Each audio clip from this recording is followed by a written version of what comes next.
Good afternoon. It's been a while since we've sent a video your way, and today's market happenings makes it a perfect day to touch base. Stocks were down 250 points in the Dow.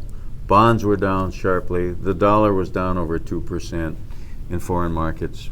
What's going on? Not really sure again. But you don't have to be a rocket scientist to look at the world and figure out that we have problems. We've got debt problems. We've got shootings. They've got shootings in Europe. The U.S. is looking over the edge of a recessionary valley. Are we going to go into it?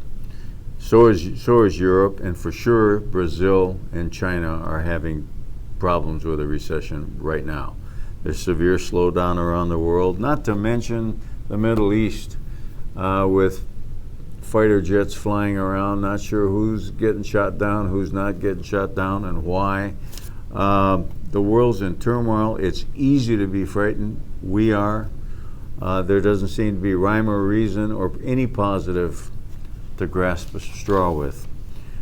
Nevertheless, when looking at the situation, we digress to a technical picture, meaning a study of the actual markets and trying to determine a strategy based on the technicals of the market that makes a lot of sense to be able to protect on the downside and yet stay in the game.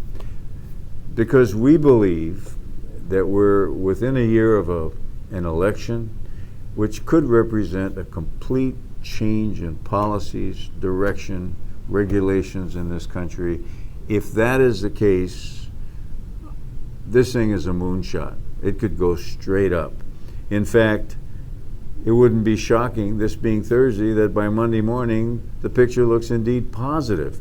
So because of this, we've pulled back to some technical orientation, and we have cut and run points on the downside to protect capital, but they're lower than where we are today. Because simply we want to give a wide berth to this boat. The world's very fragile, very emotional at this point in time, and a strategic investor has to sit back and not be reactive, otherwise we'll be jumping when we should be sitting. So our view right now is give this a little wider berth. Don't be over agonized by the global situation, because the glass is obviously half empty. But because of that, it is also half full, and nobody's looking at the full side of it. Thank you very much.